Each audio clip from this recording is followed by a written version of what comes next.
The magic നോവലിലേക്ക് ഏവർക്കും സ്വാഗതം. Kottayam പുഷ്പനാഥിൻ്റെ നാഗമാണിക്യം part 4. ഈ നോവൽ നിങ്ങൾക്ക് ഇഷ്ടമാകുന്നുണ്ടെങ്കിൽ ലൈക്ക് ചെയ്ത്, ഷെയർ ചെയ്ത്, സബ്സ്ക്രൈബ് ചെയ്ത് ഹൈപ്പും കൂടി ചെയ്യണേ. അപ്പോൾ തന്നെ മാനവേദൻ തിരിച്ചു. പാലക്കാട് ചെന്ന് അവിടെ നിന്ന് കിഴക്കോട്ട് പോയി മലഞ്ചെരുവിലുള്ള ഒരു പുരാതന ഇല്ലത്തേക്കായിരുന്നു അയാളുടെ ലക്ഷ്യം. സന്ധ്യ കഴിഞ്ഞു. ഒരു ചെറിയ നാൽക്കവലയിൽ എത്തി നിന്നു. അവിടെ നിന്ന് കിഴക്കോട്ട് പോകുന്ന ഒറ്റയടി പാതയിൽ കൂടി അവിടെ എത്തുമെന്ന് പറഞ്ഞു കേട്ടിട്ടുണ്ട്. ഇതിനു മുമ്പ് അവിടെ പോയിട്ടില്ല. തിരുമേനി പരിചയപ്പെടുമ്പോൾ കാളിമന നീലകണ്ഠൻ നമ്പൂതിരി വനത്തിലുള്ളൊരു ഗുഹയിലായിരുന്നു താമസം. നമ്പൂതിരി സമുദായത്തിൽ പിറന്ന അദ്ദേഹം പിന്നീട് ചിട്ടകളെല്ലാം മറന്ന് മറ്റൊരു ജീവിതം നയിക്കുകയായിരുന്നു. നാൽക്കവലയിൽ ഒരു ചായക്കടയും ഒരു പലചരക്ക് കടയും മാത്രമേ ഉള്ളൂ. ചായക്കടയും മുറുക്കാൻ കടയും രാത്രി 10 മണിവരെ കാണും. കാരണം അത് നടത്തുന്നവരുടെ ഉറക്കവും അവിടെ തന്നെയാണ്. ചായക്കടയിൽ കടക്കാരനും ഒരു വാല്യക്കാരനും ഉണ്ട്. തിരുമേനി ചായക്കടയിൽ കയറി ഒരു ബെഞ്ചിലിരുന്നു. കടക്കാരെ സൂക്ഷിച്ചു നോക്കി. ഒരു ചായ, പിന്നെ കഴിക്കാൻ എന്തെങ്കിലും? തിരുമേനി ചോദിച്ചു. കഴിക്കാൻ ദോശയേ ഉള്ളൂ, തണുത്തതാണ്, വൈകുന്നേരം ഉണ്ടാക്കിയതാണ്. അത് മതി, വിശപ്പുണ്ട്. തിരുമേനി എണീറ്റ് കൈ കഴുകി. കടക്കാരൻ ഒരു ഇലയിൽ ദോശ വെച്ചു. കൂടെ അല്പം മുളക് പൊടിയും അതിൽ 2 തുള്ളി വെളിച്ചെണ്ണയും വീഴ്ത്തി. ഒരു ഗ്ലാസ് വെള്ളവും കൊണ്ടുവച്ചു. അല്പം വെള്ളം കുടിച്ച ശേഷം മാനവേദൻ ദോശ മുറിച്ചു നിന്നു. എങ്ങോട്ടാണോ? കടക്കാരൻ തിരക്കി. കാളിമനയിലേക്കാ, തിരുമേനി പറഞ്ഞു. കാളിമനയിലേക്കോ? അവിടെ ആരെ കാണാനാ? നീലകണ്ഠൻ നമ്പൂതിരി. അയ്യോ, തിരുമേനി ഇപ്പോൾ അവിടെ ഇല്ലല്ലോ. പിന്നെ? മാനവേദൻ നിരാശനായി. ഞാൻ പറഞ്ഞത് മനയിലാരും താമസമില്ലെന്നാണ്. അങ്ങേര് കിഴക്കെവിടെയുള്ള ഒരു മലയിലാ വാസം. മലയിലോ? തിരുമേനി ചോദിച്ചു. അതെ, മലയിലൊരു ക്ഷേത്രമുണ്ട്. ആൾതാമസമില്ലാത്ത സ്ഥലമാ. അവിടെ കൂടിയിരിക്കുക. തനിച്ചാണോ കഴിയുന്നത്? തിരുമേനി ചോദിച്ചു. അല്ലല്ല, കൂടെ കുറെ പിശാചുക്കളുമുണ്ടെന്നാണ് കേൾക്കുന്നത്. ചായക്കടക്കാരൻ തമാശ രൂപത്തിൽ പറഞ്ഞു. പിശാചുക്കളോ? മനസ്സിലായില്ല. മാനവേദൻ എടുത്തു ചോദിച്ചു. തിരുമേനി ഇപ്പോൾ പഴയ ആളല്ല, വളരെ മാറിപ്പോയി. ഇങ്ങോട്ടെങ്ങും വരാറില്ല. ചിലപ്പോൾ ചിലരൊക്കെ തേടി പോകുന്നത് കാണാം, അത്ര തന്നെ. എന്താ വിശേഷം? ഒന്ന് കാണണം, അത്ര തന്നെ. പണ്ടൊക്കെ ഞങ്ങൾ ഒന്നിച്ച് കുറേ നാൾ കഴിഞ്ഞതാ. ഇപ്പോൾ കണ്ടിട്ട് ഏറെയായി, തിരുമേനി പറഞ്ഞു. സന്ധ്യ ആയല്ലോ, ഒരു കാര്യം ചെയ്യ്, രാത്രി ഇവിടെ കഴിയാം, നാളെ രാവിലെ പുറപ്പെടാം. അതാ നല്ലത്, ചായക്കടക്കാരൻ അഭിപ്രായപ്പെട്ടു. എങ്കിൽ അങ്ങനെ ആവാം, തിരുമേനി സമ്മതിച്ചു. അന്ന് ചായക്കടയിലെ ബെഞ്ചിൽ കിടന്നു. രാവിലെ അടുത്തുള്ള കുളത്തിൽ കുളിച്ച് ചായ കഴിച്ചു പതുക്കെ എണീറ്റു.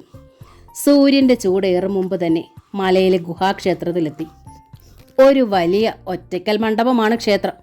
കാഴ്ചയിൽ തന്നെ നൂറ്റാണ്ടുകൾ പഴക്കമുള്ളതായി തോന്നും. അകത്തേക്ക് നോക്കി. ഇരുളാണ്, ഒന്നും കണ്ടുകൂടാ. ക്ഷേത്രത്തിന് വലതുവശത്തായി പാറക്കെട്ടിലൊരു ഗുഹയുണ്ട്. നീലകണ്ഠൻ നമ്പൂതിരി അതിനുള്ളിലായിരിക്കും വാസമെന്ന് മാനവേദൻ ഊഹിച്ചു. കാളിമനെ, മാനവേദൻ വിളിച്ചു. ആരാ? അകത്തു നിന്നൊരു അന്വേഷണം ഉണ്ടായി. മാനവേദനാ, പഴയ ശിഷ്യൻ, തിരുമേനി മറുപടി കൊടുത്തു. എന്ത്? മാനവേദനോ? വളരെ നാളായല്ലോ കണ്ടിട്ട്, കയറി വരൂ. അകത്തു നിന്ന് നീലകണ്ഠൻ നമ്പൂതിരി വിളിച്ചു. മാനവേദന് സന്തോഷമായി. തന്നെ തിരിച്ചറിയുകയില്ലെന്നാണ് കരുതിയത്. തിരുമേനി അകത്തേക്ക് കാലെടുത്ത് വെച്ചു. ഇരുളടഞ്ഞ ഗുഹയ്ക്കുള്ളിൽ ഒരെണ്ണ വിളക്ക് കത്തുന്നുണ്ട്. കയറിയിരുന്നോളൂ. എന്താ വിശേഷം? നീലകണ്ഠൻ ചോദിച്ചു. ഒരു വലിയ കാര്യത്തിനാണ് ഞാൻ വന്നത്. ഇതുവരെ അത്തരത്തിലുള്ള സംഗതികളൊന്നും ഞാൻ ചെയ്തിട്ടില്ല. ഇപ്പോൾ അങ്ങനെ ഒരു ദുർഗതി വന്നുകൂടി. ചെയ്യാതിരിക്കാനും പറ്റില്ല, തിരുമേനി വിശദീകരിച്ചു. തെളിച്ചു പറയൂ. നീലകണ്ഠൻ പൊക്കിൾ വരെ നീണ്ടു കിടക്കുന്ന താടി രോമങ്ങൾക്കിടയിൽ കൂടി വിരലുയർത്തിക്കൊണ്ട് ചോദിച്ചു. നീലകണ്ഠന് പ്രായം 80 കഴിയും. തലമുടിയും നീണ്ട താടിയും വെള്ളി നൂലുകൾ പോലെ ആയിട്ടുണ്ട്. അരയിൽ പേരിന് മാത്രം മറയുണ്ട്. അതാണെങ്കിൽ കാട്ടിൽ ജീവിക്കുന്ന കേഴയാടിൻ്റെ തോലാണ്. കഴുത്തിൽ വലിപ്പമുള്ള രുദ്രാക്ഷമാലകൾ ഇട്ടിരിക്കുന്നു. നെറ്റി മുഴുവനും വിഭൂതി തേച്ചിരിക്കുകയാണ്. അയാൾ വിളക്കിലെ തിരി അല്പം കൂടെ നീട്ടി. തീജ്വാല ആളിക്കത്തി. ഇനി പറയൂ, എന്താണ് കാര്യം? അയാൾ ചോദിച്ചു. തിരുമേനി എല്ലാം പറഞ്ഞു കേൾപ്പിച്ചു. പറഞ്ഞു കേട്ടിടത്തോളം ഇതൊരു നിസ്സാരമായ കാര്യമല്ല. അതീവ ശക്തിയുള്ള ഒന്നാണത്. അല്ലെങ്കിൽ നിങ്ങൾ ഓങ്ങിയ വാൾ പിടിക്കില്ല. മാത്രമല്ല, അതിൻ്റെ പിന്നിൽ അപാര ശക്തിയുള്ള മറ്റെന്തോ ഉണ്ടെന്ന് ഞാൻ സംശയിക്കുന്നു. നീലകണ്ഠൻ പറഞ്ഞു. അതെന്തായിരിക്കാനാണ് സാധ്യത? തിരുമേനി ചോദിച്ചു. സാധാരണ ശക്തിയല്ലത്, ഇനി മറ്റൊന്നും കൂടി. അതിനൊരു മൂലസ്ഥാനം കൂടി കാണാൻ വഴിയുണ്ടെന്ന് സൂചിപ്പിക്കുന്നു. ഓ, അങ്ങനെയും വരുമോ? മാനവേദൻ തിരക്കി. വരാം. ഏതിനും നിങ്ങൾ ഒരാഴ്ച ഇവിടെ താമസിക്കൂ. നമുക്ക് വഴിയുണ്ടാക്കാം. ഞാനത് നോക്കട്ടെ, നീലകണ്ഠൻ പറഞ്ഞു. ഈ അവസരത്തിൽ നാട്ടിൽ ജയശ്രീയെ സംബന്ധിച്ചിടത്തോളം അസ്വസ്ഥതയായിരുന്നു. താൻ ഏതോ പ്രശ്നത്തിൽ കുടുങ്ങിയിരിക്കുകയാണെന്ന് അവൾക്ക് തോന്നിത്തുടങ്ങി. എങ്കിലും ദേവി സഹായത്തിനുള്ളപ്പോൾ ഭയപ്പെടേണ്ട ആവശ്യമില്ലെന്ന് അവൾക്ക് അറിയാമായിരുന്നു. പക്ഷേ എപ്പോഴും ദേവിക്ക് അവളെ തന്നെ ശ്രദ്ധിച്ചിരിക്കാൻ പറ്റുമോ? ദേവി നീരാടാൻ പോകുമ്പോഴോ, അതല്ലെങ്കിൽ കാവിൽ ദീപാരാധന നടക്കുമ്പോഴോ മറ്റൊന്നും ശ്രദ്ധിക്കാൻ ദേവിക്ക് സമയമുണ്ടാവില്ല. ദീപാരാധന സമയത്ത് തൻ്റെ മുന്നിൽ തൊഴുത് ദുഃഖങ്ങളെല്ലാം സമർപ്പിക്കുന്ന ഭക്തന്മാരെ ഉപേക്ഷിച്ച് എപ്പോഴും തന്നെ ശ്രദ്ധിക്കാൻ ദേവിക്ക് പറ്റുമോ? എന്തെങ്കിലും സംഭവിച്ചാൽ ദേവി സഹായിക്കും. പക്ഷേ ഭക്തന്മാരെ ഉപേക്ഷിച്ച് ദേവിക്ക് എന്ത് ചെയ്യാൻ കഴിയും? അതേസമയം ശ്രീകോവിലിൽ താനിരുന്നാൽ ഒന്നും ആർക്കും ചെയ്യാൻ പറ്റില്ല. ഇപ്പോഴത്തെ സാഹചര്യത്തിൽ എപ്പോഴും അതിനു കഴിയുമോ? വളരെ യാദൃച്ഛികമായി അവൾ ഒരു കുടുംബക്കാരിയായി പോയി. അന്നും പതിവ് പോലെ അവൾ കാവിൽ പോയി. ദേവനാരായണൻ അവളെ വിവാഹം കഴിച്ച ശേഷം സ്കൂളിലെ ചില അധ്യാപകരും കുട്ടികളും അവരുടെ വീട്ടുകാരും ഇപ്പോൾ കാവിൽ തൊഴാൻ വന്നു തുടങ്ങി. അതുകൊണ്ട് പണ്ടൊക്കെ നേരത്തെ ദീപാരാധന കഴിഞ്ഞ് നടയടച്ച് വരുന്നത് പോലെ ഇപ്പോൾ അവൾക്ക് കഴിയുന്നില്ല. സന്ധ്യ കഴിഞ്ഞാൽ ആരെങ്കിലുമൊക്കെ വന്നുകൊണ്ടിരിക്കും. നടവരവും കൂടിയിട്ടുണ്ട്. കാവിന് ചുറ്റുമുള്ള മതിൽക്കെട്ട് ഇടിഞ്ഞ ഭാഗമൊക്കെ ഒന്ന് കെട്ടിക്കണമെന്ന് ദേവനാരായണൻ ഒരിക്കൽ പറയുകയുണ്ടായി. അധ്യാപകരും സഹായിക്കും. ഇപ്പോൾ ദേവനാരായണൻ അവളെ കാവിൽ വന്ന് കൂട്ടിക്കൊണ്ടു പോവുകയാണ് പതിവ്. അന്നും പതിവ് പോലെ ദേവനാരായണൻ ഇല്ലത്തു നിന്നും കാവിലേക്ക് പോവുകയായിരുന്നു. വഴിയിൽ വെച്ച് നമ്പ്യാരെ കണ്ടു. എന്താ മാഷേ വിശേഷങ്ങൾ? അയാൾ ചോദിച്ചു. ഇങ്ങനെയൊക്കെ കഴിയുന്നു. ഇവിടെ ഇങ്ങനെ കഴിഞ്ഞുകൂടാൻ ഇടവരുമെന്ന് പ്രതീക്ഷിച്ചില്ല. എല്ലാം നല്ലതിന് തന്നെ, അയാൾ പറഞ്ഞു. അങ്ങോട്ടൊക്കെ ഒന്ന് വന്നൂടെ? നമ്പ്യാർ ക്ഷണിച്ചു. വരാം, മറ്റന്നാൾ അവധിയാണല്ലോ, ദേവനാരായണൻ പറഞ്ഞു. അയാൾ എന്തിനായിരിക്കും ക്ഷണിക്കുന്നത്? ജയശ്രീ ദേവനാരായണനോട് ചോദിച്ചു. അതിലെന്താ ഇത്ര വലിയ ആലോചിച്ച് വിഷമിക്കാനുള്ളത്? ഞാൻ ഇവിടുത്തെ സ്കൂളിലെ മാഷല്ലേ, ദേവൻ തിരിച്ചു ചോദിച്ചു. ശരിയാ, പക്ഷെ ഇത്ര നാളായിട്ടും വിളിച്ചില്ലല്ലോ. അതിൽ വലിയ കാര്യമില്ല. പോകാതിരിക്കുന്നത് ശരിയല്ല. എങ്കിൽ പോയിക്കോളൂ. അവിടെ ചെല്ലുമ്പോൾ മാഷെന്ന നിലയ്ക്ക് ആഹാരം എന്തെങ്കിലും തന്നാൽ കഴിക്കരുത്, ജയശ്രീ താക്കീതിൻ്റെ സ്വരത്തിൽ പറഞ്ഞു. അല്ലെങ്കിൽ തന്നെ ഭക്ഷണത്തിൻ്റെ കാര്യത്തിൽ ഞാൻ കൃത്യനിഷ്ഠക്കാരനാണ്. അത് മതി. പിന്നെ ജീരകവെള്ളം പോലും തുടരുത്. ഇല്ല, ജയശ്രീ ഇത്രമാത്രം ഊന്നി സംസാരിക്കുന്നത് ഇല്ലത്തിൻ്റെ പാരമ്പര്യം കൊണ്ടാണെന്ന് അയാൾ കരുതി. വൈകുന്നേരത്തെ ചായയും കഴിഞ്ഞാണ് ദേവനാരായണൻ കൃഷ്ണൻകുട്ടി നമ്പ്യാരുടെ വീട്ടിലേക്ക് പോയത്. ഇല്ലത്തിന് കിഴക്ക് 1 കിലോമീറ്റർ മാറി പുഴക്കരയിലാണ് വീട്. സാമാന്യം വിസ്തീർണമുള്ള വീടാണ്. ചുറ്റുമതിലിനുള്ളിൽ പണിതിരിക്കുന്ന 4 കെട്ടാണ്. കാഴ്ചയിൽ തന്നെ അധികം പഴക്കമില്ലെന്ന് തോന്നുന്നു. മേഞ്ഞിരിക്കുന്ന ഓടുകളിൽ പായലുകൾ അധികം വിടിവിട്ടിട്ടുമില്ല. നാട് വഴിയെ നടന്നാണ് ദേവനാരായണൻ പോയത്. നേരിയ കാറ്റ് അടിച്ചുകൊണ്ടിരുന്നു. വഴിക്കൊരു സ്ഥലത്ത് തറ പൊളിഞ്ഞു പോയൊരാൽവൃക്ഷം കണ്ടു. തായ്തടിയോട് ചേർന്നൊരു നാഗവിഗ്രഹം ഉണ്ടായിരുന്നു. ആരോ നിവേദിച്ച മഞ്ഞൾപ്പൊടിയുടെ അംശം അപ്പോഴും ഉണ്ടായിരുന്നു. ദേവനാരായണൻ മറിഞ്ഞു കിടന്നൊരു കല്ലിലിരുന്നു. ആലിൻ്റെ ഇലകൾ സംസാരിക്കുന്നത് കേൾക്കാം. അത് അവയ്ക്കു മാത്രം അറിവുള്ള ഭാഷയായിരുന്നു. വളരെ ശ്രദ്ധിച്ചാൽ തന്നെ പേര് പറഞ്ഞു വിളിക്കുന്നത് പോലെ തോന്നും. നാഗവിഗ്രഹത്തിലേക്ക് അല്പസമയം നോക്കിയിരുന്നു. പഴക്കമറിയാത്ത ആ വിഗ്രഹം ആരോ അവിടെ പ്രതിഷ്ഠിച്ചതാവാം. അല്ലെങ്കിൽ അതിനടുത്ത് എവിടെ ഒരു ചെറിയ ക്ഷേത്രമെങ്കിലും ഉണ്ടായിരുന്നിരിക്കാം, ദേവനാരായണൻ ചിന്തിച്ചു. അല്ലെങ്കിൽ തന്നെ ചെറുപ്പം മുതലേ ക്ഷേത്രങ്ങളെന്ന് കേട്ടാൽ അയാൾക്ക് ജീവനായിരുന്നു. ആരാ? മനസ്സിലായില്ലല്ലോ, പിന്നിൽ നിന്ന് ആരോ ചോദിച്ചു. തിരിഞ്ഞപ്പോൾ ഒരു വൃദ്ധ സ്ത്രീയായിരുന്നു. അടുത്തുള്ള സ്കൂളിലെ മാഷ, അയാൾ പറഞ്ഞു. എന്താ ഇവിടെ? അവർ തിരക്കി. ഇവിടെ അടുത്താ വേളി. ഏതില്ലത്താ? സൂര്യമംഗലം. ഓ, ഇപ്പം മനസ്സിലായി. വടക്കൂന്ന് വന്ന മാഷല്ലേ? അവർ ചോദിച്ചു. അതെ, ഞാൻ കേട്ടിരിക്കുന്നു. പിന്നെ എവിടെ പോകാൻ ഇറങ്ങിയതാ? ആ വൃദ്ധ ചോദിച്ചു. ഞാൻ ആ നമ്പ്യാരുടെ വീട് വരെ പോകാൻ വന്നതാ. ഓ, ഈയിടെ പണക്കാരനായ ആൾ. അയാൾക്ക് പണ്ട് എണ്ണ കൊണ്ട് നടന്ന് വിൽക്കുന്ന ജോലിയായിരുന്നു. ഇപ്പം കുറേ വസ്തുവകകൾ കളിപ്പിച്ചുണ്ടാക്കിയിട്ടുണ്ട്. അതുകൊണ്ട് നാട്ടിലെ മുന്തിയ പണക്കാരനായി. അതൊന്നും എനിക്ക് അറിഞ്ഞുകൂടാ. എന്നാൽ ഞാൻ പറയാം. ഈ നമ്പ്യാർ കൈവശം വെച്ചിരിക്കുന്ന സ്വത്തെല്ലാം സൂര്യമംഗലം ഇല്ലം വകയാ. അവിടുത്തെ കാര്യസ്ഥനായിരുന്നു അയാളുടെ അച്ഛൻ. ഓ, അങ്ങനെയാണോ? ഇനിയിപ്പോൾ പറഞ്ഞിട്ടെന്താ ഫലം? അങ്ങനെ പല ഇല്ലങ്ങളുടെ സ്വത്തുകൾ പലരുടെയും കയ്യിലുണ്ട്. എഴുതി കൊടുത്ത് കാശ് വാങ്ങിയതാവണം. അല്ല, ഇതങ്ങനെയല്ല, കളിപ്പിച്ചെടുത്തതാ, വൃദ്ധ പറഞ്ഞു. എങ്കിൽ ഇതുവരെ എന്നോട് ആരും വിവരം പറഞ്ഞിട്ടില്ല. പേടിച്ചു പറയാതിരിക്കുന്നതാ. ജയശ്രീ പോലും പറഞ്ഞിട്ടില്ലല്ലോ, ദേവനാരായണൻ പറഞ്ഞു. ആ കുട്ടിയും അമ്മയും പാവങ്ങളാ, പോയത് പോട്ടേന്ന് വെച്ച് കാണും. പിന്നെ ഞാനിതൊക്കെ എന്തിനാ പറയണമെന്നറിയാമോ? അവർ ചോദിച്ചു. എന്തിനാ? അറിഞ്ഞുകൂടാ. മാഷുകുട്ടി, ഇതൊക്കെ തിരിച്ചെടുക്കണം. അർഹതയില്ലാത്തത് ആരും അനുഭവിക്കരുത്, അത് തെറ്റാ. അതിനെന്തു മറുപടി പറയണമെന്ന് വിചാരിച്ച് തിരിഞ്ഞപ്പോൾ ആളെ കണ്ടില്ല. ആലിൽ നിന്ന് ഞാണ് കിടക്കുന്നൊരു വേര് ആടുന്നതായി മാത്രം തോന്നി. എണീറ്റ് ചുറ്റും നോക്കി. അവിടെ എങ്ങും മറ്റു മരങ്ങളോ കുറ്റിക്കാടുകളോ ഉണ്ടായിരുന്നില്ല. എന്ത് ചെയ്യണമെന്നറിയാതെ ദേവനാരായണൻ നിന്നു. ഒരു സ്വപ്നത്തിൽ എന്നതുപോലെ വന്ന ആ വൃദ്ധ സ്ത്രീ എങ്ങോട്ട് പോയി? അവർ ഇപ്പോഴും നമ്പ്യാരെ ഭയപ്പെടുന്നുണ്ടോ? ഇത്തരത്തിലുള്ള ചിന്തകൾ ദേവനാരായണനിൽ കടന്നുകൂടി. ഏതായാലും വിളിച്ച സ്ഥിതിക്ക് കൃഷ്ണൻകുട്ടി നമ്പ്യാരുടെ വീട്ടിൽ പോകാൻ തന്നെ തീരുമാനിച്ചു. ആൽച്ചുവട്ടിൽ നിന്ന് എണീറ്റ് നടക്കുമ്പോൾ തന്നോട് സംസാരിച്ച അജ്ഞാതയായ വൃദ്ധയുടെ മുഖം മനസ്സിൽ തെളിഞ്ഞു നിന്നിരുന്നു. അവർ എന്തിനായിരിക്കും അതൊക്കെ പറഞ്ഞത്? പറഞ്ഞതൊക്കെ ശരിയാണോ? അങ്ങനെ ചിന്തിച്ച് കൃഷ്ണൻകുട്ടി നമ്പ്യാരുടെ വീടിന്റെ പടിപ്പുരയിലെത്തി. വാതിൽ തുറന്നു തന്നെ കിടന്നിരുന്നു. നോക്കിയപ്പോൾ നമ്പ്യാർ വരാന്തയിൽ ചാരുകസയിൽ ഇരിക്കുന്നുണ്ടായിരുന്നു.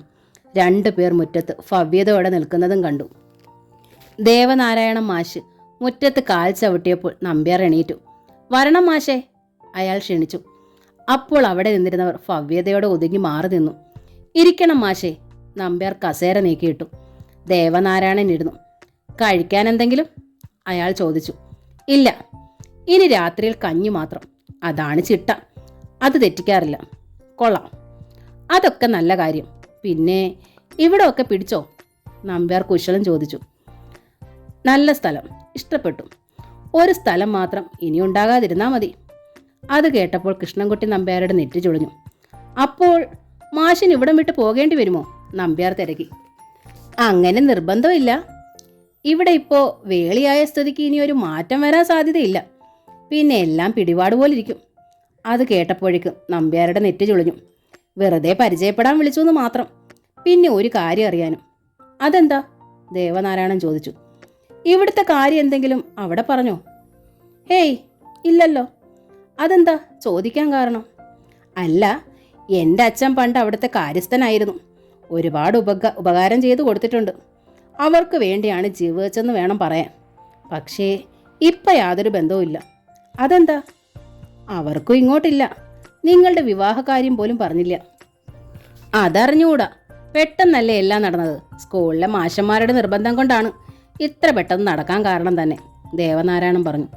കൊള്ളാം, അവർക്കൊരാൺതുണയായല്ലോ. പിന്നെ ഞാൻ കാണണമെന്ന് പറഞ്ഞതിൽ ഒരുണ്ട് കാര്യം. നമ്പ്യാർ ശബ്ദം താഴ്ത്തി പറഞ്ഞ ശേഷം അവിടെ നിന്നവരെ നോക്കി. അപ്പോൾ അവിടെ നിന്നിരുന്ന 2 പേരും പുറത്തേക്ക് പോയി. അവർ പടിപ്പുര ഇറങ്ങി കാഴ്ചയിൽ നിന്നും മറഞ്ഞപ്പോൾ കൃഷ്ണൻകുട്ടി നമ്പ്യാർ പറഞ്ഞു. ആ ഇല്ലത്ത് താമസിക്കുന്നത് സൂക്ഷിക്കണം. അതെന്താ? ദേവനാരായണൻ ചോദിച്ചു. രക്തരക്ഷസുകൾ വാഴുന്ന തറവാടാണത്. അല്ല, അവിടെ അപകടമരണം സംഭവിച്ച 2 അന്തർജനങ്ങളുണ്ട്. ഒരാളെ രക്ഷിക്കാൻ കുളത്തിലിറങ്ങിയപ്പോൾ മറ്റേ ആളും മരിച്ചു. 2 തലമുറകൾക്ക് മുമ്പാണത്. അവരുടെ ബ്രഹ്മരക്ഷസുകൾ ഇപ്പോഴും അവിടേക്ക് അലയുന്നുണ്ട്. ചിലപ്പോൾ മറ്റുള്ളവരുടെ ശരീരത്തിൽ പ്രവേശിച്ചെന്നും വരും. വിശ്വസിക്കത്തക്ക രീതിയിലാണ് നമ്പ്യാർ പറഞ്ഞു കേൾപ്പിച്ചത്. സാരമില്ല, ഞാൻ നോക്കിക്കോളാം. പറഞ്ഞതിന് നന്ദി. ദേവനാരായണൻ എണീറ്റു. പടിപ്പുര വരെ അയാൾ കൃഷ്ണൻകുട്ടി നമ്പ്യാർ അയാളെ അനുഗമിച്ചു. സൂക്ഷിക്കണം, അയാൾ ഒന്നുകൂടി താക്കീത് ചെയ്തു. ദേവനാരായണൻ നടന്നു. അപ്പോൾ അയാളുടെ മനസ്സിൽ ഒരു ചിന്ത വന്നുകൂടി. രാത്രിയിൽ പാലപ്പൂവിൻ്റെ മണം മുറിക്കുള്ളിൽ കടന്നു വരുന്നത് അയാൾ ഓർത്തു. ഇല്ലത്ത് ചെന്നപ്പോൾ സന്ധ്യയായി. ജയശ്രീ നിലവിളക്ക് കൊളുത്തുന്നതാണ് അയാൾ കണ്ടത്. എന്തേ ഇത്ര വൈകിയത്? അവൾ ചോദിച്ചു. അപ്പോൾ പാലപൂത്ത മണം എങ്ങോ നിന്നോ വന്നു. അപ്പോൾ കൃഷ്ണൻകുട്ടി നമ്പ്യാർ പറഞ്ഞ കാര്യം ദേവനാരായണൻ ഓർമ്മിച്ചു. പാലപ്പൂവിൻ്റെ സുഗന്ധം. ഇല്ലത്ത് 2 അന്തർജനങ്ങൾ കുളത്തിൽ വീണ് മരിച്ചു. അവരുടെ രക്ഷസുകൾ ഇപ്പോഴും ഇല്ലത്ത് അലഞ്ഞു തിരിയുന്നുണ്ട്. മറ്റാരുടെയെങ്കിലും ശരീരത്ത് അത് പ്രവേശിച്ചെന്ന് വരും. ആ ചിന്തയോടെ അയാൾ ദേവപ്രിയയെ നോക്കി. എന്തേ പതിവില്ലാത്തതുപോലെ സൂക്ഷിച്ചു നോക്കുന്നത്? അവൾ ചോദിച്ചു. പാലപ്പൂവിൻ്റെ മണം, അയാൾ പറഞ്ഞു. ദാ നോക്കൂ. അവൾ ജനാലയ്ക്ക് അരികിൽ ചെന്ന് നിന്നു. അപ്പോൾ പുറത്തു നിന്ന് അടിച്ചുകൊണ്ടിരുന്ന തണുത്ത കാറ്റിൽ 1-2 പാലപ്പൂക്കൾ പറന്നു വന്ന് കട്ടിലിൽ പതിച്ചു. ദേവനാരായണൻ അത് കയ്യിലെടുത്ത് മണപ്പിച്ചു നോക്കി. ഓ, ഞാൻ കരുതി. ബാക്കി പറയാൻ അയാൾ മടിച്ചു. എന്താ നിർത്തിക്കളഞ്ഞത്? പറയൂ, അവൾ ആവശ്യപ്പെട്ടു. വല്ല യക്ഷികളും ഇതുവഴി കടന്നുപോയോന്ന് അയാൾ ചിന്തിച്ചുകൊണ്ട് പറഞ്ഞു. കാണും, വരാൻ സാധ്യതയുണ്ട്. യക്ഷികൾക്ക് സംഗീതം ഇഷ്ടമാണ്. അതാണല്ലോ അവർ ഗന്ധർവന്മാരെ സ്നേഹിക്കുന്നത്. അപ്പോൾ ഇവിടെ ആരാ ഗന്ധർവൻ? അവൾ അയാളുടെ അടുത്തിരുന്നു. അവളുടെ വാക്കുകൾ ശരിക്കും ഉചിതമായി. ഓ, എന്നെ അന്വേഷിച്ച് വന്നതായിരിക്കും. ഞാൻ പാട്ടുകാരനാണല്ലോ. അയാൾ അവളുടെ നഗ്നമായ തോളിൽ കൈ ചുറ്റി തന്നിലേക്ക് അടുപ്പിച്ചു. അവളുടെ നെറ്റിയിൽ ചുണ്ടമർത്തി. അവളും അയാളെ ചുറ്റിപ്പിടിച്ചു. അയാൾ കട്ടിലേക്ക് മലർന്നുപോയി. അവൾ അയാളുടെ മാറിൽ പറ്റി ചേർന്ന് കിടന്നു. അല്പസമയം കഴിഞ്ഞ് അവൾ എണീറ്റു. അയാൾ കിടക്കട്ടെ എന്ന് കരുതി അവൾ വടക്ക് വശത്തുള്ള കുളത്തിലേക്ക് പോയി. കുറേ സമയം കഴിഞ്ഞാണ് ദേവനാരായണൻ ഉണർന്നത്. സമയം 8 മണി കഴിഞ്ഞതേ ഉള്ളൂ. കുളക്കരയിൽ ചെന്നപ്പോൾ ആരോ ഇരിക്കുന്നത് പോലെ തോന്നി. ആരാ അത്? അയാൾ ചോദിച്ചു. ചെമ്പകം, മറുപടി കിട്ടി. നീ എന്താ ഇവിടെ ഇരിക്കുന്നത്? അയാൾ ചോദിച്ചു. വെറുതെ. മാഷ് കുളിക്കാൻ പോവുകയാണോ? അവൾ ചോദിച്ചു. അതെ. എങ്കിൽ ഞാൻ പോണു. അവൾ എണീറ്റു. അയാൾ മുണ്ടഴിച്ചു വെച്ച് തോർത്തെടുത്ത് കുളത്തിലിറങ്ങി. വെള്ളത്തിൽ മുങ്ങിയപ്പോഴാണ് ഓർമ്മിച്ചത് പൂണൂൽ അഴിച്ചു വെച്ചില്ലെന്നുള്ളത്. കുളത്തിനടിയിലെത്തി നിവരാൻ തുടങ്ങിയപ്പോൾ ആരോ കാലിൽ പിടിച്ചതുപോലെ തോന്നി. ശക്തി പ്രയോഗിച്ച് ഉയരാൻ ഭാവിച്ചിട്ടും പിടിവിടുന്ന മട്ട് കണ്ടില്ല. കാൽ വേളയിൽ നഖം കൊള്ളുന്നത് പോലെ തോന്നി. ദേവനാരായണൻ സംശയിച്ചു. എന്താണിത്? അയാൾ ആലോചിച്ചു നോക്കി. അപ്പോൾ നമ്പ്യാർ പറഞ്ഞ കാര്യം ഓർമ്മിപ്പിച്ചു. 2 അന്തർജനങ്ങൾ മുങ്ങിമരിച്ച കുളമാണ്. പെട്ടെന്ന് സർവശക്തിയെ സംഭരിച്ച് മുകളിലേക്ക് ഉയർന്നു. ജലനിരപ്പിന് മുകളിൽ താടി വരെ എത്തി. ദേവപ്രിയേ! ദേവനാരായണൻ ഉച്ചത്തിൽ വിളിച്ചു. ആ വിളി ദേവപ്രിയ അടുക്കളയിൽ നിന്ന് കേട്ടു. അവൾ രാത്രിയിലേക്കുള്ള ഭക്ഷണം തയ്യാറാക്കുകയായിരുന്നു. കഞ്ഞിക്ക് തേങ്ങാ ചമ്മന്തി ദേവനാരായണൻ ഇഷ്ടമാണെന്നറിയാം. അരകലിൽ പച്ചമുളകും കറിവേപ്പിലയും വെച്ച് അമ്മിക്കല്ലിൽ കൈവച്ച് ഉരുട്ടാൻ ഭാവിക്കുമ്പോഴാണ് വിളി കേട്ടത്. ആ വിളിയിൽ എന്തോ സംശയം അവൾക്ക് തോന്നി. സാധാരണമായ അവളെ വിളിക്കുന്നത് പോലെ അല്ലായിരുന്നു അത്. ആ അപകടത്തിൻ്റെ ധ്വനി അവൾ ആ വിളിയിൽ കണ്ടു. ഉടൻ തന്നെ അവൾ ഓടി കുളക്കരയിലെത്തി. അപ്പോൾ ദേവനാരായണനെ കണ്ടില്ല. വെള്ളമിളകുന്നത് കണ്ടു. അവൾ കുളത്തിലെ ജലത്തിലേക്ക് സൂക്ഷിച്ചു നോക്കി. അവളുടെ നോട്ടം കുളത്തിൻ്റെ അടിയിലെത്തി. അവൾ രംഗം കണ്ടു. ദേവനാരായണൻ്റെ കഴുത്തിൽ ഒരു സ്ത്രീയുടെ മുഖം അമരുന്നു. പെട്ടെന്ന് അവൾ പിടിവിട്ടു. അയാളുടെ കഴുത്തിൽ കിടന്ന പൂണൂലിലാണ് ആ സ്ത്രീയുടെ ചുണ്ടമർന്നത്. അവൾ എതിർ ദിശയിലേക്ക് തെന്നി മാറി മാഞ്ഞു. ദേവപ്രിയ കുളത്തിലിറങ്ങി അടിത്തട്ടിലേക്ക് ഊളിയിട്ട് പോയി. അവിടെ നിന്ന് ദേവനാരായണനെ പിടിച്ചുയർത്തി അവൾ മുകളിൽ വന്നു. പടിക്കെട്ടിൽ അയാളെ കിടത്തി. അല്പസമയം കഴിഞ്ഞപ്പോൾ അയാൾ കണ്ണു തുറന്നു. ദേവപ്രിയേ! അയാൾ അബോധാവസ്ഥയിൽ എന്നതുപോലെ വിളിച്ചു. അവൾ അടുത്തിരുന്ന് വിളി കേട്ടു. എന്തോ? എനിക്ക് എന്തു പറ്റി? ഞാൻ എങ്ങനെ മുകളിലെത്തി? അയാൾ ചോദിച്ചു. ദേവപ്രിയയുടെ അപ്പോഴത്തെ മറുപടി അയാൾ തന്നെ മനസ്സിലാക്കാത്ത രീതിയിലായിരുന്നു. ഞാൻ ഓടിയെത്തിയപ്പോൾ ഇവിടെ കിടക്കുന്നതാണ് കണ്ടത്, അവൾ പറഞ്ഞു. അങ്ങനെ പറഞ്ഞതിൽ മറ്റൊരു ഉദ്ദേശം കൂടി ഉണ്ടായിരുന്നു. വെള്ളത്തിനടിയിൽ താൻ ഇറങ്ങി അയാളെ രക്ഷപ്പെടുത്തിയാൽ സാധാരണഗതിയിൽ വിശ്വസിക്കില്ല. എന്നെ ആരോ പിടിച്ചുയർത്തിയതുപോലെ തോന്നി, ദേവനാരായണൻ പറഞ്ഞു. വെള്ളത്തിൽ നിന്ന് രക്ഷപ്പെടുമ്പോൾ എല്ലാവർക്കും തോന്നുന്നതാണത്, ദേവപ്രിയ പറഞ്ഞു. ദേവനാരായണൻ ഓർമ്മിച്ചു നോക്കി. ശരിയായിരിക്കും ഇവൾ പറയുന്നത്. രക്ഷപ്പെടുവാൻ ശ്രമിക്കുന്ന ധൃതിയിൽ അങ്ങനെ തോന്നിയതായിരിക്കാം. അയാൾ വിശ്വസിച്ചു. എണീക്കൂ, കുളിച്ചത് മതി. ഇനി സന്ധ്യയായി കഴിഞ്ഞാൽ തനിച്ചിവിടെ വന്ന് കുളിക്കണ്ട, ദേവപ്രിയ പറഞ്ഞു. അത് കേട്ട് ദേവൻ അവളെ സൂക്ഷിച്ചു നോക്കി. അവൾ പറഞ്ഞത് ശരിയാണെങ്കിൽ നമ്പ്യാർ മുന്നറിയിപ്പ് നൽകിയത് എത്രയോ കൃത്യമാണെന്ന് അയാൾക്ക് തോന്നി. തോർത്ത് പിഴിഞ്ഞ് ശരീരം തുവർത്തി എണീറ്റ് മുണ്ടെടുത്ത് അയാൾ അവളെ പിന്തുടർന്നു. കഞ്ഞി കഴിച്ചുകൊണ്ടിരിക്കുമ്പോൾ അയാൾ ചോദിച്ചു, ആ കുളത്തിൽ ആരെങ്കിലും മുങ്ങി മരിച്ചിട്ടുണ്ടോ? ദേവപ്രിയ പെട്ടെന്ന് ഉത്തരം പറഞ്ഞില്ല. അവൾ ആലോചിച്ചു നോക്കി. അവളെ സംബന്ധിച്ചിടത്തോളം അജ്ഞാതമായൊരു കാര്യമായിരുന്നു അത്. ദേവിക്ക് കാവൽ നിൽക്കുകയും ദേവിയെ പാട്ട് പാടി കേൾപ്പിക്കുകയും ദേവിയുടെ മുന്നിൽ നൃത്തം ചെയ്യുകയുമായിരുന്നു അവളുടെ കൃത്യം. ഇങ്ങനെയുള്ള മുൻചരിത്രങ്ങൾ അവൾക്ക് അജ്ഞാതമായിരുന്നു. മനുഷ്യജന്മം എടുത്തതു മുതൽ മാത്രമേ ക്ഷേത്രവളപ്പിന് പുറത്തുള്ള കാര്യങ്ങൾ അവൾ അറിഞ്ഞിരുന്നുള്ളൂ. അതുകൊണ്ടാണ് ഇല്ലത്തെ കുളത്തിൽ മുങ്ങിമരിച്ച അന്തർജനങ്ങളെക്കുറിച്ച് അവൾക്ക് അറിവുണ്ടായിരുന്നില്ല. അപ്പോൾ ദേവപ്രിയയ്ക്ക് ആ കാര്യം അറിയാമായിരുന്നില്ലേ? ദേവനാരായണൻ ചോദിച്ചു. ഒരിക്കലെങ്ങാണ്ട് ഇങ്ങനൊരു കഥ പറഞ്ഞതായി ഓർക്കുന്നു. പക്ഷേ ഇവിടെയല്ലെന്നായിരുന്നു മുത്തശ്ശി പറഞ്ഞത്. ചിലപ്പോൾ താൻ പേടിക്കാതിരിക്കാൻ വേണ്ടി പറഞ്ഞതായിരിക്കും. അവൾ അങ്ങനെ ഒരു വിശദീകരണം നൽകി. അത് ശരിയായിരിക്കുമെന്ന് ദേവനാരായണന് തോന്നി. രാത്രി അവർ ഒരുമിച്ച് കിടക്കുമ്പോൾ ദേവപ്രിയയുടെ വിചാരം കുളത്തിലെ സംഭവത്തെക്കുറിച്ചായിരുന്നു. കുളത്തിൽ മരിച്ച അന്തർജനങ്ങളിൽ ആരെങ്കിലും ആയിരിക്കുമോ ദേവനാരായണനെ പിടിച്ചത്? അതേക്കുറിച്ച് അന്വേഷിക്കാൻ തന്നെ അവൾ തീരുമാനിച്ചു. ഈ അവസരത്തിൽ മാനവേദൻ നീലകണ്ഠന്റെ ഗുഹാസങ്കേതത്തിൽ താമസിച്ച് അടുത്തതെന്ത് എന്നുള്ള ചിന്തയിലായിരുന്നു. തൊട്ടടുത്തുള്ള ക്ഷേത്രത്തിൽ അയാൾ എന്നും പോകും. ഒരു വലിയ മലയുടെ അടിവാരത്തിൽ നിർമ്മിച്ചിരിക്കുന്ന ആ ക്ഷേത്രം കരിങ്കൽ കുത്തിക്കൊഴിച്ച് ഉണ്ടാക്കിയതാണ്. ഗുഹ പോലെ നിർമ്മിച്ച് അതിനുള്ളിലുള്ള വിഗ്രഹങ്ങളും അതേ സ്ഥാനത്തുള്ള കല്ലിൽ തന്നെ നിർമ്മിച്ചവയായിരുന്നു. പല രൂപത്തിലും വലിപ്പത്തിലുള്ള വിഗ്രഹങ്ങൾ അവിടെ നിർമ്മിച്ചിരുന്നു. യക്ഷി ഗന്ധർവന്മാരുടെ രൂപങ്ങൾ വളരെ മനോഹരങ്ങളായിരുന്നു. അങ്ങനെ നോക്കി നടക്കുമ്പോൾ ഒരു വിഗ്രഹം അയാൾ കണ്ടു. ആ ശിലയിൽ മാനവേദൻ സൂക്ഷിച്ചു നോക്കി നിന്നു.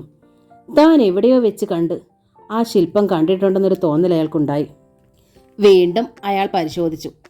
അല്പം അടുത്ത് എന്ന് നോക്കി. എവിടെയാണ് താൻ കണ്ടത്? അയാൾ സ്വയം ചോദിച്ചു. തിരുമേനിയുടെ മനസ്സിൽ കൂടി താൻ ഇതിനു മുമ്പ് കണ്ടിട്ടുള്ള അനവധി ദേവശില്പങ്ങളുടെയും യക്ഷിശിലകളുടെയും രൂപം കടന്നുപോയി.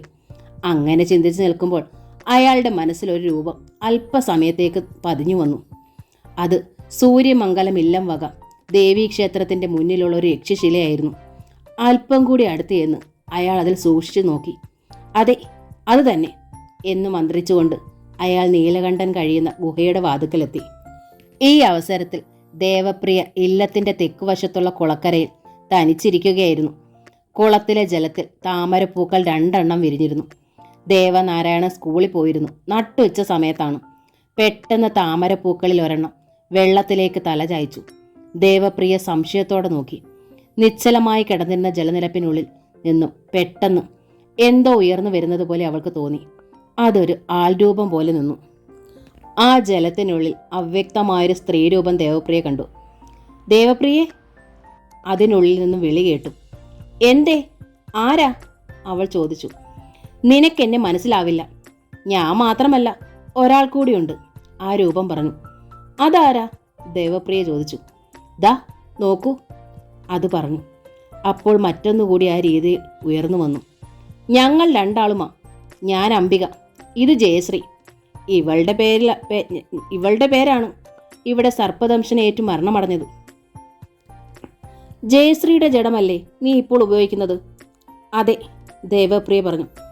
ഞങ്ങൾ വന്നത് നിന്നെ ഉപദ്രവിക്കാനല്ല, ഒരു കാര്യം അറിയിക്കാനാണത്. എന്താണത്? നിന്റെ ഭർത്താവ് ദേവനാരായണൻ ഈ കുളത്തിൽ കുളിക്കാനിറങ്ങിയപ്പോൾ ഞങ്ങളിൽ ആരുമല്ല അയാളെ ഉപദ്രവിച്ചത്. വെള്ളത്തിൽ മുങ്ങിച്ചാവാൻ പോയ അയാളെ രക്ഷിച്ചത് ജയശ്രീയാണ്, അംബിക പറഞ്ഞു. അപ്പോൾ ആരാണ് അദ്ദേഹത്തെ അപായപ്പെടുത്താൻ ശ്രമിച്ചത്? അത് ഞങ്ങൾക്ക് അറിഞ്ഞൂടാ. പിന്നെ ഒരു കാര്യം അറിയിക്കാനാണ് ഞങ്ങൾ വന്നത്. 3 ജന്മാന്തരങ്ങൾക്ക് മുമ്പാണ് ഞങ്ങൾ 2 ആളും ഈ കുളത്തിൽ മുങ്ങി മരിച്ചത്. ഇതോടെ ഞങ്ങളുടെ കാലാവധി തീർന്നു. ഇനി ഞങ്ങൾ ഇവിടെ നിന്ന് പോകുന്നു. അയാളെ ഉപദ്രവിക്കാൻ ശ്രമിച്ച ആളെ നീ കണ്ടെത്തണം, അല്ലെങ്കിൽ ആപത്താണ്. ഞങ്ങൾ പോകുന്നു. ഇത്രയും പറഞ്ഞ ആ രൂപങ്ങൾ പെട്ടെന്ന് മുകളിലേക്ക് ഉയർന്ന് അപ്രത്യക്ഷമായി. ദേവപ്രിയ അല്പസമയം അവിടെ തന്നെ ഇരുന്നു. കുളത്തിലെ ജലപ്പരപ്പ് വീണ്ടും നിശ്ചലമായി. ഏതിനും ഇതൊരു മുന്നറിയിപ്പാണെന്ന് മനസ്സിലാക്കിയപ്പോൾ അവൾ സമാധാനിച്ചു. അല്പസമയം കൂടി അവിടെ ഇരുന്ന ശേഷം അവൾ എണീറ്റു. അവിടെ നിന്നും ഇല്ലത്ത് ചെന്നപ്പോൾ ദേവനാരായണൻ പടിപ്പുര വാതിക്കൽ ഇറങ്ങി വരുന്നത് കണ്ടു. ഇന്ന് സ്കൂൾ നേരത്തെ വിട്ടു. നമ്മുടെ കാവിൽ ഉത്സവം നടത്തണമെന്ന് ചിലർ അഭിപ്രായപ്പെടുന്നു. അല്പം കഴിഞ്ഞ് ഇങ്ങോട്ട് വരും, അയാൾ പറഞ്ഞു. അത് കേട്ട് രേവതി അന്തർജനം ഇറങ്ങി വന്നു. ആരാ വരുന്നത്? രേവതി അന്തർജനം ചോദിച്ചു. സ്കൂളിലെ മാഷന്മാരും കൂടെ പഞ്ചായത്ത് മെമ്പറും ഒക്കെ ഉണ്ടെന്നാണ് തോന്നുന്നത്, ദേവനാരായണൻ പറഞ്ഞു. രേവതി അന്തർജനത്തിൻ്റെ ഓർമ്മകൾ പുറകോട്ട് പോയി. അവർ 4ാം തരത്തിൽ പഠിക്കുന്ന കാലം. അന്ന് കാവിന് ചുറ്റമ്പലവും തെടപ്പള്ളിയും മറ്റും ഉണ്ടായിരുന്നു. പടിക്കെട്ടുകൾക്ക് താഴെ ഒറ്റയടി പാതയ്ക്കും പടിഞ്ഞാറ് ക്ഷേത്രത്തിലെ വലിയ കുളം താമരയും ആമ്പലും നിറഞ്ഞു നിന്നിരുന്നു. ഉത്സവകാലങ്ങളിൽ നാടിൻ്റെ നാനാഭാഗത്തു നിന്നും വിശാലമായി കിടക്കുന്ന വയലുകളിൽ കൂടി കുടമേന്തിയ ഭക്തന്മാർ 100 കണക്കിന് തുള്ളി വരുമായിരുന്നു. കുളക്കരയെ ക്ഷേത്രത്തിന് അഭിമുഖമായി നെറ്റിപ്പട്ടം കെട്ടി 7 ആനകൾ നിരന്നിരുന്നു. അതിൽ നടുക്കുള്ള ഏറ്റവും വലിയ കൊമ്പനാനയുടെ പുറത്താണ് തിടമ്പെഴുന്നള്ളിക്കുന്നത്. അന്ന് ശക്തി കത്തി നിന്നിരുന്ന കാലമായിരുന്നു. എവിടുന്നൊക്കെ ആളുകൾ ഉത്സവത്തിന് വരുമായിരുന്നു. രേവതി അന്തർജനം പഴയ കാല സംഭവങ്ങൾ ഓർത്തുപോയി. ഈ സമയം ദേവപ്രിയ അകത്തേക്ക് കയറിപ്പോയി. 10-20 പേരെങ്കിലും വരുമെന്ന് തീർച്ചയാണ്. കഴിക്കാൻ എന്തെങ്കിലും കൊടുത്തേ പറ്റൂ. അടുക്കള വാതിൽ നിന്നും അവൾ പറമ്പിലേക്ക് നോക്കി. പൂവൻ വാഴയിൽ 200-നടുത്ത് കായെങ്കിലുമുള്ള കുല വിളഞ്ഞു നിൽപ്പുണ്ട്. പഴുത്തട്ടില്ല. ദേവപ്രിയ ഒരു കത്തി എടുത്തുകൊണ്ട് വാഴയുടെ അടുത്തേക്ക് ചെന്ന് ഒരു ഇലയിൽ പിടിച്ച് ചായച്ചു. ആ കൈകൊണ്ട് താങ്ങി അവൾ കുല വെട്ടി. അടുക്കളയിലെത്തിയപ്പോൾ കായ്കൾ നല്ലതുപോലെ പഴുത്തിരുന്നു. ചെമ്പക അവിടെ എവിടെയെങ്കിലും ഉണ്ടോ എന്ന് നോക്കി. ഇല്ല. അവൾ കാണാഞ്ഞത് ഭാഗ്യം. ഉടൻ തന്നെ വരുന്നവർക്ക് ചായ ഇടാനുള്ള തിടുക്കത്തിലായി. അപ്പോഴേക്കും ചെമ്പകം കയറി വന്നു. ഈ ചായ എന്നിട്ടോളൂ, ഞാനിപ്പോൾ വരാം എന്ന് പറഞ്ഞവൾ വരാന്തയിലേക്ക് വന്നു. വരുന്നവർക്ക് എന്തെങ്കിലും ആഹാരം കൊടുക്കണ്ടേ? അവൾ ദേവനാരായണനോട് ചോദിച്ചു. വേണം, ഞാൻ കടയിൽ നിന്ന് എന്തേലും വാങ്ങിക്കൊണ്ട് വരാം. അയാൾ എഴുന്നേറ്റു. പഴം വേണ്ട, ഇവിടെയുണ്ട്, അവൾ പറഞ്ഞു. വാഴക്കുല പഴുത്തോ? ദേവനാരായണൻ സംശയത്തോടെ ചോദിച്ചു. നല്ലതുപോലെ പഴുത്തു, അവൾ പറഞ്ഞു. കടയിലേക്ക് പോകുമ്പോൾ ദേവനാരായണന്റെ മനസ്സിൽ പച്ച വാഴക്കുല പെട്ടെന്ന് എങ്ങനെ പഴുത്തു എന്നതായിരുന്നു. ഉദ്ദേശിച്ചതുപോലെ തന്നെ 21 പേർ വന്നു. പഞ്ചായത്ത് മെമ്പറും ഉണ്ടായിരുന്നു. പരിപാടികളെല്ലാവരും കൂടി തീരുമാനിച്ചു. ഒരു സംഗീത കച്ചേരി, നൃത്ത പരിപാടി, പിന്നെ കഥകളി. കച്ചേരി ദേവനാരായണന്റെ വക തന്നെ ആകട്ടെ എന്ന് തീരുമാനിച്ചു. എല്ലാവരും പോയി കഴിഞ്ഞപ്പോൾ ദേവപ്രിയ ചോദിച്ചു, നല്ലൊരു തുക വരുമല്ലോ? കുറേയൊക്കെ അധ്യാപകർ കയ്യിൽ നിന്നെടുക്കും, പിന്നെ നാട്ടുകാർ സഹായിക്കും. വളരെ കാലത്തിന് ശേഷം നടക്കുന്നതല്ലേ? ദേവനാരായണൻ പറഞ്ഞു. ഞാനൊരു കാര്യം പറഞ്ഞാൽ കേൾക്കുമോ? എന്തേ? അയാൾ ചോദിച്ചു. നൃത്തക്കാരികൾ എവിടെയെന്നാ വരുന്നേ? കുറച്ച് വടക്കൂന്നാ. എൻ്റെ ഒരു പരിചയക്കാരൻ അതിൻ്റെ ആള്. എനിക്കൂടെ ഒരു അവസരം തരാമോ? അത് കേട്ട് ദേവനാരായണ അത്ഭുതത്തോടെ അവളെ നോക്കി. ദേവപ്രിയയ്ക്ക് നൃത്തം ചെയ്യാൻ അറിയാമോ? കണ്ടു നോക്കൂ, അപ്പം പറയാം. ആൾക്കാർ ധാരാളം കൂടും. പിന്നെ താളമേളങ്ങൾ നടത്തുന്നത് നല്ല പരിചയമുള്ളവരാ. താളത്തിനൊത്ത് നൃത്തം ചെയ്തില്ലേ നാണക്കേടാ. എൻ്റെ ഒരാഗ്രഹമാണ്. പിന്നെ നാട്ടുകാർ ഞാനായതുകൊണ്ട് നൃത്തം ഇച്ചിരി മോശമാണേലും ക്ഷമിച്ചോളും. വേണ്ടെങ്കിൽ വേണ്ട, അവൾ പറഞ്ഞു. അത് കേട്ടപ്പോൾ ദേവനാരായണന് വിഷമം തോന്നി. ദേവപ്രിയയുടെ ആഗ്രഹമല്ലേ, അവൾ നൃത്തം ചെയ്യട്ടെ എന്ന് അയാളും കരുതി. ഈ സമയം മാനവേദൻ മലയടി വാരത്തിലെ ഗുഹാക്ഷേത്രത്തിന് ചുറ്റുമുള്ള ശിലകൾ വീണ്ടും വീണ്ടും പരിശോധിക്കുകയായിരുന്നു. അതിലൊന്ന് അയാളുടെ നോട്ടത്തിൽ നിന്നും മായാതെ നിന്നും. ഇങ്ങ് ദേവീക്ഷേത്രത്തിലെ ദ്വാരപാലകന്മാരിൽ ഒരാളുടെ ശിലയുമായി അതിന് വളരെയധികം സാദൃശ്യമുണ്ടായിരുന്നു. ആ ശില എങ്ങനെയെങ്കിലും അവിടെ നിന്ന് ഇളക്കിക്കൊണ്ടുപോകാൻ അയാൾ തീരുമാനിച്ചു. പക്ഷേ ഏതെങ്കിലും വാഹനമില്ലാതെ അത് കൊണ്ടുപോവുക എളുപ്പമല്ലായിരുന്നു. ഏതിനും കൃഷ്ണൻകുട്ടി നമ്പ്യാരോട് ആലോചിച്ച് തീരുമാനമെടുക്കാൻ അയാൾ നീലകണ്ഠനോട് യാത്ര ചോദിച്ചു. പോയിട്ട് എന്നത്തേക്ക് വരും? നീലകണ്ഠൻ ചോദിച്ചു. കഴിവതും വേഗം, മാനവേദൻ പറഞ്ഞു. അതിനുശേഷം തിരുമേനി നാട്ടിലേക്ക് മടങ്ങി. ഇവിടെ വന്ന് നമ്പ്യാരോട് താൻ കണ്ട കാര്യങ്ങൾ വിവരിച്ചു. പക്ഷേ നമ്പ്യാർക്ക് അതൊന്നും മനസ്സിലായില്ല. കാവിൽ ഉത്സവം നടക്കാൻ പോവുകയാണ്, നമ്പ്യാർ പറഞ്ഞു. എൻ്റെ കുട്ടിക്കാലത്ത് നടന്നതാണ്, തിരുമേനി പറഞ്ഞു. സൂര്യമംഗലത്തെ കൊച്ചു തമ്പുരാട്ടി നൃത്തം ചെയ്യാൻ പോവുകയാണെന്ന് കേട്ടു, നമ്പ്യാർ പറഞ്ഞു. അതിന് ആ കുട്ടി നൃത്തം പഠിച്ചതാണോ? മാനവേദൻ ചോദിച്ചു. എവിടെ? എൻ്റെ ഓർമ്മയിലില്ല. അതിനാരാ ഇവിടെ നൃത്തം പഠിപ്പിക്കുന്നത്? നമ്പ്യാർ പറഞ്ഞു. എങ്കിലൊന്ന് കാണുക തന്നെ, തിരുമേനി പറഞ്ഞു. അന്ന് രാത്രി മാനവേദൻ കാവിൽ ചെന്നു. നിലാവുള്ള രാത്രിയായിരുന്നു. എങ്ങും നിശബ്ദത തളം കെട്ടി നിന്നു. നിലാവ് അല്പം പടിഞ്ഞാറോട്ട് നീങ്ങിയപ്പോൾ പ്രകാശം ശിലകളിൽ നന്നായി പതിച്ചു. അപ്പോൾ തിരുമേനി അടുത്തു നിന്ന് ശില നന്നായി പഠിച്ചു. മലയടി വാരങ്ങളിൽ കണ്ട ശിലയ്ക്കും ഇതിനും തമ്മിൽ യാതൊരു മാറ്റവും ഇല്ല, അയാൾ മനസ്സിൽ പറഞ്ഞു. അടുത്തത് എന്ത് ചെയ്യണമെന്ന് നീലകണ്ഠനുമായി ചേർന്ന് തീരുമാനിക്കാമെന്ന് അയാൾ കരുതി. അടുത്ത ദിവസം കൃഷ്ണൻകുട്ടി നമ്പ്യാരെ പോയി കണ്ടു. എന്താ തിരുമേനി അടുത്ത പരിപാടി? കൃഷ്ണൻകുട്ടി നമ്പ്യാർ ചോദിച്ചു. ഏതായാലും ഉത്സവം വരട്ടെ, അതുവരെ ക്ഷമിക്കൂ, തിരുമേനി പറഞ്ഞു. എന്താണ് തിരുമേനിയുടെ ഉദ്ദേശമെന്ന് നമ്പ്യാർക്ക് മനസ്സിലായില്ല. ഉത്സവത്തിനുള്ള ദിവസം അടുത്തടുത്ത് വന്നു. ഇനി ഒരാഴ്ച കൂടിയേ ഉള്ളൂ. പണപ്പിരിവ് മോശമായില്ല. എല്ലാ ഗ്രാമങ്ങളിലുള്ളവരും സഹകരിച്ചു. ഉദ്ദേശിച്ചതിലും കൂടുതൽ പണം പിരിഞ്ഞു. സാമാന്യം വലിപ്പമുള്ളൊരു സ്റ്റേജ് ഉയർന്നു. നാളെ ഉത്സവമാണ്. അനവധി വർഷങ്ങൾക്ക് ശേഷം നടക്കുന്ന ഉത്സവമാണ്. ഇപ്പോൾ അന്ന് നടന്നിരുന്ന ആ കാലത്തിൻ്റെ ഓർമ്മകളുമായി കഴിയുന്നവർ അധികം പേരില്ല. രേവതി അന്തർജനത്തിൻ്റെ ഹൃദയം സന്തോഷത്താൽ കുളിർത്തിരുന്നു. 7 നാൾ നീണ്ടു നിൽക്കുന്ന ഉത്സവത്തിന് നാളെ കൊടിയുയരുകയാണ്. ആ ചടങ്ങിന് പുഴയ്ക്കക്കരെയുള്ള ക്ഷേത്രത്തിലെ പൂജാരിയായ വാസുദേവൻ നമ്പൂതിരിയാണ് വരുന്നത്. ആ ക്ഷേത്രത്തിൻ്റെ ഉടമയും കൂടിയാണ് അദ്ദേഹം. അദ്ദേഹം പോലും ചെറുപ്പത്തിലോ മറ്റോ കണ്ടിട്ടുള്ളതാണത്. അതും അമ്മയുടെ ഒക്കത്തിരുന്നു. അതുകൊണ്ട് ചടങ്ങിന് വിളിച്ചപ്പോൾ അതിരില്ലാത്ത സന്തോഷമായി. കൊടിയേറ്റത്തിന് ശുഭമുഹൂർത്തം തീരുമാനിച്ചു. ഗ്രാമത്തിനകത്തും പുറത്തുമുള്ള ആയിരക്കണക്കിന് ആളുകൾ വന്നുചേർന്നു. ഉച്ച കഴിഞ്ഞ് സ്കൂളിന് അവധിയായിരുന്നു. വന്നവരുടെ എല്ലാം നോട്ടം ദേവനാരായണ മാഷിലായിരുന്നു. കാരണം അദ്ദേഹം വന്നതുകൊണ്ടാണല്ലോ ആണ്ടുകളായി മുടങ്ങിക്കിടന്നിരുന്ന ഉത്സവം കൊണ്ടാടാൻ പോണത്. അതിനു മുമ്പ് കാണാത്തവർക്കും മാഷിനെ ഇഷ്ടമായി. ജയശ്രീ അന്തർജനം ക്ഷേത്രത്തിന് മുന്നിൽ തന്നെയുണ്ട്. അവളുടെ മുഖത്തിന് പഴയതിലും ശോഭ ഏറിയിട്ടുണ്ടെന്ന് ആളുകൾക്ക് തോന്നി. എന്തൊരു ശോഭ! ആളുകൾ പരസ്പരം മന്ത്രിച്ചു. കൊടി ഉയർത്താനുള്ള സമയമായി. വാസുദേവൻ നമ്പൂതിരി എത്തിക്കഴിഞ്ഞു. ഈ സമയം ക്ഷേത്രത്തിനുള്ളിൽ ശുഭസൂചകമായി ഒരു പരുന്ത് വട്ടമിട്ട് പറന്നു. അതുകൂടി ആയപ്പോൾ ആളുകൾക്ക് ഭക്തിയേറി. കൊടിമരത്തിൽ കൊടി ഉയർന്നു. എല്ലാവരും ഉച്ചത്തിൽ വിളിച്ചു, ദേവി മഹാമായേ. ആ ശബ്ദം ആയിരമായി പ്രതിധ്വനിച്ചു. ആദ്യം ഭാഗവത പാരായണമാണ്. ഒരു ഭജനയോടെ അന്നത്തെ പരിപാടി അവസാനിച്ചു. അടുത്ത നാൾ രാവിലെ മാനവേദനെത്തി. നാഗമാണിക്യം എന്ന നോവലിൻ്റെ ഈ ഭാഗം ഇവിടെ പൂർണ്ണമാവുകയാണ്. അടുത്ത ഭാഗം ഉടൻ തന്നെ അപ്ലോഡ് ചെയ്യുന്നതായിരിക്കും.